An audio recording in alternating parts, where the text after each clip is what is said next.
বর্ষায় গরিবের ভাগ্য বদল। বৃষ্টির দিনটা আমাদের মতো গরিবের জন্য কতটা যে কষ্টের তা বলে বোঝানো যাবে না। আমাদের ঘরের চালাটা ফুটো হয়ে বৃষ্টির পানি পড়ছে, আর এই বৃষ্টির জন্য কাজেও যেতে পারছি না। ঘরে কোনো খাবার নেই, খাবার সংকট দেখা দিয়েছে। ঘরে ছোট্ট একটা মেয়ে, এখন আমি কি যে করি। মা, পেট কি আর অভাব বুঝি? আমার তো ভীষণ ক্ষুধা পেয়েছে, তুমি আমাকে একটু খাবার খেতে দাও না মা। কি মুশকিল, বৃষ্টির কারণে দুদিন ধরে ঘরেই আছি, কোনো কাজে যেতে পারছি না। টাকা না আসলে খাবার কোত্থেকে আসবে মা? মা, তুই একটু সহ্য কর, এখন তুমি একটু মুড়ি খেয়ে নাও। আমি একেবারে দুপুরে রান্না করছি মা। বৃষ্টির কারণে কাজে না যাওয়াতে ঘরে খাবারের সংকট দেখা দিয়েছে মা। এখন তুমি একটু মুড়ি খেয়ে নাও, আমি তোমার জন্য খাবারের ব্যবস্থা করছি। মনির কথা মতো নেহা মুড়ি খেতে থাকে। নেহা ছোট্ট একটি মেয়ে। নেহা তার মা মনির সাথে রসুলপুর গ্রামে বাস করত। তার বাবা অনেক দিন আগে মারা গেছে।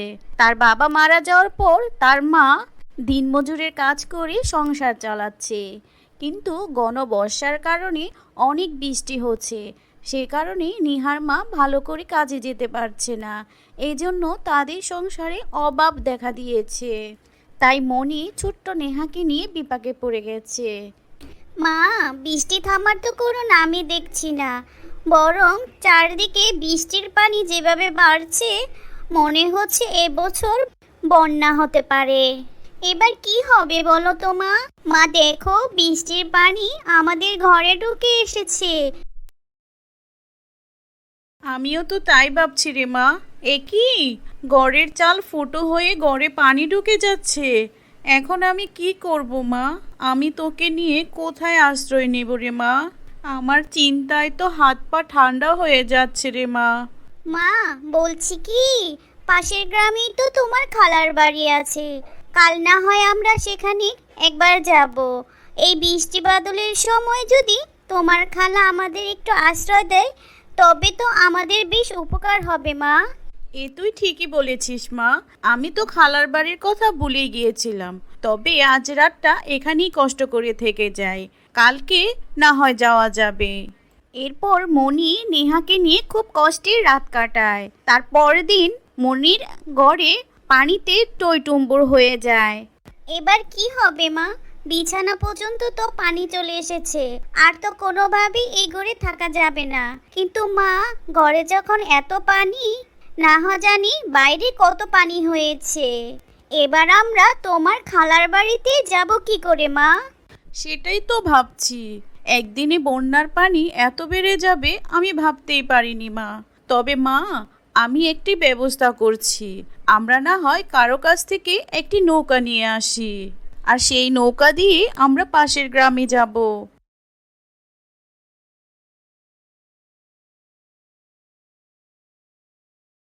এরপর মনি আর নেহা মিলে একটি নৌকা করে পাশের গ্রামে তার খালার বাড়িতে যায়। কি কাণ্ড মণি, এই বর্ষা বাদলের দিনে তোমার মেয়েকে নিয়ে আমার বাড়িতে কেন এসেছো? আসলে খালা, তুমি তো জানোই আমি ভীষণ গরিব, আর আমার ঘরটা করুণ অবস্থা গো। বৃষ্টির পানি ঘরে পড়ছে, আর বাড়িটা নিচু হওয়ায় ঘরে পানি ঢুকেছে। তাই মেয়েটাকে নিয়ে কোনোভাবেই থাকতে পারছি না, তাই তোমার কাছে এসেছি খালা। বলছি খালা, আমার মেয়েকে নিয়ে তোমার বাড়িতে একটু থাকতে দাও না গো। না না বাপু, আর যার বলিস না কেন, আমার বাড়িটা একটু বড় বলি কি আমি অসহায়দের জন্য আশ্রয় কেন্দ্র খুলে রেখেছি। শোন বাপু, বৃষ্টিতে ভিজে এত দূর এসেছিস, একবেলা খেয়ে যা, কিন্তু আমার বাড়িতে আশ্রয় চাস না। কারণ আমার বাড়িতে ছেলে মেয়েরাও আছে, তারা এটা পছন্দ করবে না। এইসব কথা বলে মনির খালা তাদের মুখের ওপর দরজা লেগে দেয়। আর তার খালার এরকম ব্যবহার দেখে মনি আর নেহা খুবই কষ্ট পায়। মা, এই তোমার খালার ব্যবহার, অর্থ সম্পদ সবই আছে, কিন্তু গরিব অসহায়দের সাহায্য করার মন মানসিকতা তার নেই। এমন মানুষের দ্বারস্থ হওয়াটাই পাপ হয়েছে মা। চলো মা, আমাদের ভাঙাচোরা ঘরে আমাদের ভালো, এখান থেকে চলে যাই। এরপর নেহা আর মনি চোখের পানি ফেলতে ফেলতে তাদের বাড়ি ফিরে যায়। আর বাড়ি গিয়ে দেখে তাদের ঘরে যে পানি ঢুকেছে সেই পানির ভিতরে অনেক মাছ বেঁচে আছে। তা দেখে নেহা বলছে, এ কি মা, এ তো মাছ, এত মাছ! তবে তো আমাদের এবার খাওয়ার ব্যবস্থা হয়ে গেল মা। দেখো কত রঙিন মাছ বেঁচে আছে। তবে তো এখন থেকে আমরা এই মাছই ধরে খেতে পারবো। আর যত কষ্টই হোক না কেন, আমরা এই ভাঙাচোরা ঘরেই থাকবো। এরপর মনি বিছানাতেই থাকার ব্যবস্থা করে আর নৌকাতে রান্না করার প্রয়োজনীয় জিনিসপত্র রাখে। আর এদিকে নেহা বড়শির ব্যবস্থা করে আর বিছানার উপর বসে মাছ ধরতে শুরু করে। যাই হয়ে যাক মা, ঘরে বসে মাছ ধরার মজাটাই আলাদা। তুমি রান্নার ব্যবস্থা করো মা। আর যেসব মাছ ধরবো সেই সব মাছ আজকে ভাজি করে খেয়ে পেট ভরবো। এসব কথা বলে নেহা মাছ ধরতে শুরু করে আর বড়শি দিয়ে নেহা বেশ কয়েকটি মাছ ধরে। আর মনি নৌকার ওপর বসে সেই মাছ কাটতে শুরু করে। আর মনি সেই মাছ কাটতে গিয়ে মাছ থেকে একটি সোনার ডিম পায়। আর এটা দেখে তারা অবাক হয়ে যায়। এ কি, মাছের পেটের ভিতরে সোনার ডিম! এবার তো দেখছি আমাদের মতো গরিবের ভাগ্য এক মুহূর্তেই বদলে যাবে। কিন্তু একটা ব্যাপার আমি কিছুতেই বুঝতে পারছি না মা, এসব মাছের পেটে সোনার ডিম আসলো কোথা থেকে? আর নেহার কথা শেষ হতে না হতেই সেখানে জলপরি এসে হাজির হয় আর এসে বলে, সবই আমার জন্য হয়েছে বাবা। তোদের মতো গরিবের ভাগ্য বদলে দেওয়ার জন্যই আমি এই বন্যার জলে জাদুর মাছ ছেড়েছি। আর জাদুর মাছের পেটে এমন সোনার ডিম আছে। আর এসব সোনার ডিমওয়ালা মাছ গরিব অসহায় মানুষের ঘরে বন্যার জলের সাথে প্রবেশ করেছে তাদের সকলেই দুঃখ ঘোচাবে বলে। আর এসব সবই জাদু মাছের সোনার ডিম, তাই অবাক হওয়ার কিছুই নেই। তোদের সুদিন যে খুবই সন্নিকটে। এসব কথা বলে জলপরি অদৃশ্য হয়ে যায়।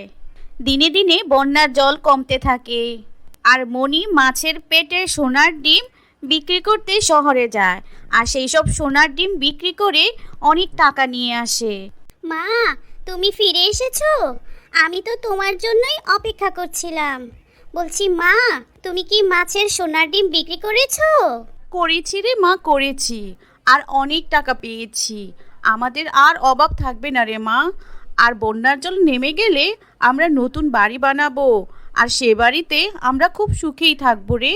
মা, শুধু বাড়ি বানালেই চলবে না, আমাদের চলার মতো একটা স্থায়ী কাজেরও ব্যবস্থা করতে হবে। তুই একদম ঠিক কথা বলেছিস মা। আর দিনমজুরের কাজ করব না আমি এবার একটি খাবারের দোকান দিব, আর সেই দোকানে খাবার বিক্রি করে সংসার চালাবো। বাহ, এ তো অনেক ভালো ভাবনা ভেবেছো মা তুমি। আর তোমার হাতের রান্না এত মজা, সবাই তোমার খাবারের জন্য হামলে পড়বে। যাই হোক মা, আজকে আমি কিছু মাছ ধরেছি, ওই মাছগুলোকে কেটেও তুমি ডিম বার করে নাও। আর বন্যার পানি শুকাতেই মনি সুন্দর একটা বাড়ি বানায় আর সংগ্রহ করা মাছের ডিম বিক্রি করে মনি খাবারের দোকান দেয়। আর সেই খাবারের দোকানে খাবার বিক্রি করে নেহাকে নিয়ে ভালোভাবে দিন কাটাতে শুরু করে। তো বন্ধুরা, আমাদের আজকের এই গল্পটি কেমন হয়েছে? দুঃখের পরেই সুখ আসবে, আর যে ধৈর্য ধরে কষ্ট সহ্য করবে তার সুখ অনিবার্য। এই গল্পটি ভালো লাগলে অবশ্যই আমাদের চ্যানেলটি সাবস্ক্রাইব করে দেবে। আর যারা আগে থেকে সাবস্ক্রাইব করে দিয়েছো তাদেরকে জানাই অসংখ্য ধন্যবাদ। আজকে এখানেই বিদায় নিচ্ছি।